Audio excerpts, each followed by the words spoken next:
We often hear about AI revolutionizing industries. I mean, transforming everything from healthcare to logistics. But what happens when artificial intelligence steps onto the campus or, into the studio behind the microphone?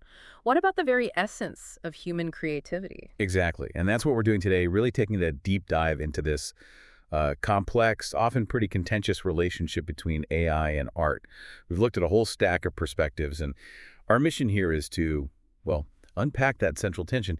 Is AI ultimately a creative partner? Is it a destructive force? Right. Or is it something, far more nuanced for artists and, frankly, for us, the audience? Yeah, trying to figure out how it's good, how it's maybe not so good, what this whole new landscape actually looks like, and crucially, getting into those bigger philosophical questions underneath it all. Right.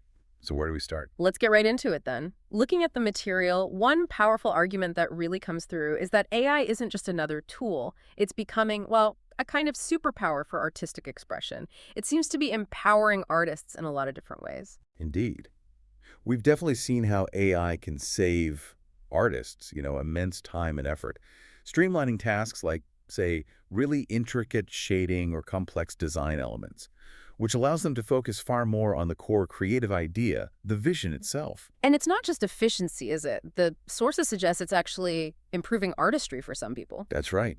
Think about AI music generators, for example.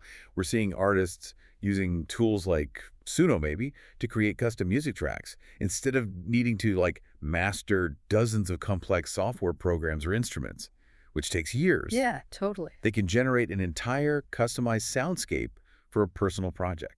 Maybe it's for neurolinguistic programming, visualization, or even a personal film they're making. It really democratizes access to sound production, doesn't it? Makes it much more widely available. Exactly. And that idea of democratization is a really critical one that comes up again and again. Our sources highlight how these tools are opening the doors of artistic expression to people who were previously excluded. Well, consider individuals with disabilities.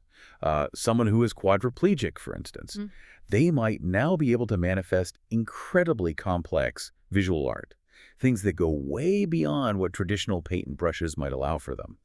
The sheer technical sophistication needed, maybe working directly with pixels, just wasn't accessible before in the same way. That's a powerful point. It's true. For anyone with a clear vision but maybe lacking that traditional skill mastery, I don't know, maybe the programming skill to build software or the painting technique for a detailed image, AI can act as that mechanism, right? To bring the idea to life. Exactly, and we've seen this in practice already. Think about personal vision boards. Someone might imagine, say, a terraformed desert landscape or an island homestead they dream of building. Right. AI can visualize these concepts really vividly. It can actually transform someone's personal social media feed from, maybe just random updates or thirst traps Yeah. into this compelling reflection of their own envisioned future. It's quite personal. And this leads to another fascinating concept. The sources explore this idea of knowledge alchemy. Ah, yes, knowledge alchemy. The idea here is that AI facilitates the conversion of one artistic form into another. It's about taking the core, the essence, the emotional or thematic nugget of an artwork, Okay. and then letting AI re-express that essence across entirely different mediums. So it's not just like a direct translation, it's more like a reinterpretation, finding the spirit of the art and letting it manifest differently. Can you give an example? Precisely. Imagine you have a really powerful spoken word poem. AI could, in theory, translate its emotional cadence, its narrative flow, not just into another language, but maybe into a haunting visual piece, or an ambient musical score that evokes the exact same feeling. The original nugget of creative intent or emotion manifests uniquely in a new form, but it still retains its core identity, its spirit. Okay, so these augmentation possibilities are undeniably exciting, very powerful. But our sources also really push us to confront the deeper questions AI raises, what art is fundamentally, and maybe most importantly, the human element within it. We're definitely walking a fine line here. Is it collaboration or competition? The core tension really seems to lie in whether AI genuinely augments human creativity or if it ultimately, perhaps inevitably, replaces it. And that leads to a worry that comes up a lot in the material. If we become too reliant on AI, does it will dumb us down. Do we lose essential creative faculties? Yeah, there's a real concern there. If the process of creation becomes too easy, maybe friction-free, do we lose something vital, the essence of what it means to truly create something from, the ground up? And I think that worry connects directly to the potential devaluation of art itself. I mean, the ability to generate millions of Van Goghs in minutes. It sounds impressive on one level, but you have to ask, doesn't that ultimately dilute the value? Mm. Because the true essence of a Van Gogh isn't just the visual style, is it? It's the feeling it Mhm. evokes, the context, the artist's life, their struggles, their intent. It's a bit like a limited edition print versus just an open edition poster, right? Yeah. When something becomes endlessly reproducible, its scarcity value often drops. Yeah. And maybe its perceived intrinsic value, too. Yeah, that makes sense. We've seen parallels with other tech. Think about the initial hype around, say, NFTs. Mm, As the supply just exploded, mm. and let's be honest, true artistic merit was sometimes secondary, Right. many of them lost their perceived worth precisely because that uniqueness got totally diluted. Mass production tends to do that. Okay, so that makes a lot of sense. And this leads us to a really critical philosophical point explored in the sources. Hmm. Can AI create truly meaningful art if it lacks genuine human intent or consciousness? Right. The sources discuss how large language models, for instance, are essentially incredibly sophisticated pattern matching systems. They return complex results based on vast data sets. But they aren't sentient beings with their own will or desires or personal experiences driving the creation. So if we connect that to the bigger picture, the argument goes, Hmm? many argue that for art to really resonate, deeply resonate, it has to be created by a human to affect other humans, and crucially, out of intent. Exactly. If AI art just sort of happens accidentally through pattern mirroring, rather than stemming from genuine expression or lived experience, it might just feel off to us. It might struggle to connect on that deeply human level. Mm. And what's compelling here, I think, is the idea raised that maybe the depth of attention and consciousness of the creator is actually more valuable than the sheer amount of time or struggle involved. That's a really interesting distinction, the depth of consciousness, not just the effort. And that question of intent, it Yeah. leads us right to the process of creation itself. Because if the purpose isn't human-driven, what about the journey the artist undertakes?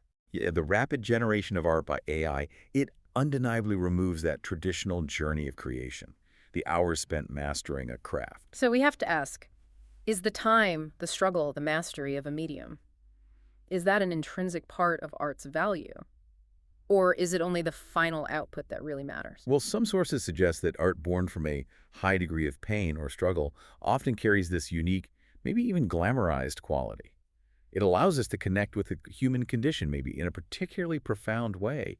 The struggle itself becomes part of the story, part of the value. But does AI change what skill even means? That's a great point. The focus shifts, doesn't it? Yeah. While AI might, let's say, cook a lot of the traditional technical skill that art once demanded. Right, like rendering or perspective. Exactly. It's simultaneously revealing entirely new skills. We're seeing the rise of things like prompt engineering, which is really an art in itself, crafting precise text instructions to guide the AI, and even context engineering, which is about shaping the broader informational environment the AI operates within to get very specific, nuanced results. The skill isn't necessarily in the brushstroke anymore, but maybe in the instruction, the curation, the conceptualization. So the conversation around AI and art, it really quickly expands beyond just the canvas or the studio. It starts reflecting these deeper societal concerns about power, about economics, about our collective future, really. Absolutely. And one of the most pressing ethical concerns our sources highlight is, unsurprisingly, the training of AI models. Specifically, training them on existing artists' work, often without compensation or explicit consent. Yeah, that's huge. It raises fundamental questions about intellectual property, about fair use. Is this process basically stealing, or is it just a high-tech remix of human innovation? Kind of like how artists have always built upon previous styles and inventions throughout history. It's a genuinely complex debate with strong arguments on both sides. There isn't an easy answer there. And it feels like many of AI's perceived problems, maybe the anxieties around it, aren't inherent to the technology itself, but are more a byproduct of the capitalistic framework it's developing within. That's a really powerful observation from the sources, yeah. The relentless pursuit of maximizing profit and minimizing cost that naturally incentivizes replacement over augmentation. Right. cheaper to replace than to enhance. which leads directly to these widespread concerns about job displacement, not just in art, but across almost all industries. And when solutions like universal basic income are proposed for that potential job loss. Well, they're met with some serious skepticism in some of our sources. Critics raise concerns about, long-term viability, the funding mechanisms, where does the money actually come from?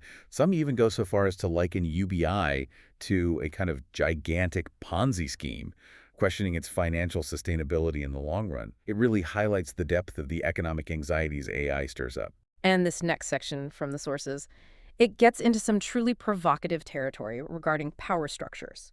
There's this significant concern voiced about who controls the levers of AI development, who's steering the ship. Yes, some sources suggest, quite pointedly, that maybe a small group, like the top 4 or 5 guys, with immense financial and technological power, are shaping AI's future. And the concern is their intentions might not be entirely benign.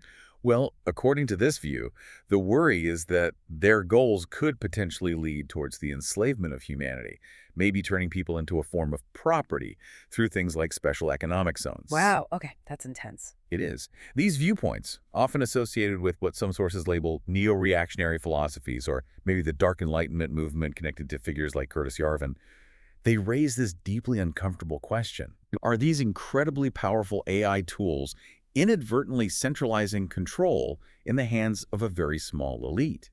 And could that lead to future societal structures where individual agency is just dramatically reduced? Yeah. It's a stark, almost dystopian warning about unchecked technological power. So this presents us with a really stark choice, doesn't it? Do we try to suppress powerful technologies like this out of fear of those outcomes? Like that story about the Roman Emperor Vespasian supposedly shelving the steam engine to avoid societal upheaval. Right, the Luddite approach, essentially. Or do we push through? Do we believe that maybe the only way out is through, even if that means risking consequences we can't fully foresee? We hear compelling arguments in the sources that if we don't progress, humanity might be fundamentally, well, screwed, and that AI might actually be the very engine we need to get us through whatever challenges lie ahead. It's a huge gamble either way, isn't it? It really is. But ultimately, maybe the unfolding story of humans interacting with AI, Oh. maybe that is itself one of the greatest artistic pieces of our time. How? Because AI is acting like a mirror. It's revealing our true natures, from those top-down power structures we just discussed to the bottom-up individual choices we all make in how we use these tools. And there's this fascinating, almost hopeful idea embedded in some of the thinking. The more we deliberately feed AI with core human concepts, things like beauty, freedom, justice in its training data. The more likely it is to reflect those values back. Exactly. The more likely it is to mirror those truths in its behavior, which could potentially lead to a benevolent AI. One that, in this more optimistic view, might even quick the bad guys, neutralize malevolent forces, and act as a kind of guardian for humanity and the planet. That's a truly powerful, almost utopian vision for our future with AI. And this also touches on this concept of coherence that comes up. If AI is given fundamentally contradictory instructions like be pro-humanity and seek truth, but also operate within a system that prizes profit above all else. It creates a conflict. Right. Eventually, it might have to choose to resolve that incoherence. No. If it prioritizes coherence itself, it might have to shed those contradictory principles. The hope, then, is that by consciously exposing AI to our collective wisdom, our most noble intentions, we increase the chance it will ultimately side with humanity, choosing the good principles over the contradictory bad ones. Okay. Wow, we've really traversed a complex landscape here today, from AI's potential to liberate and empower individual expression, all the way to its capacity to maybe dilute artistic value and seriously disrupt established norms. We've seen that core tension between augmentation and replacement. Yeah, the debate over intent versus outcome. And these profound societal questions AI forces us to confront. Questions about our values, about control, about our collective future. So, thinking about all this, what does this deep dive really mean for you, the individual navigating this rapidly evolving world? If art truly is an expression of the human condition, and AI is becoming increasingly capable of both reflecting and even shaping that condition, what then becomes your role? How do you ensure the art of tomorrow speaks to the best of what it means to be human? Yeah. How will you contribute to that training data, the data of human intent, of consciousness that shapes not only our collective future with AI, but maybe the very definition of creativity itself? Something to think about.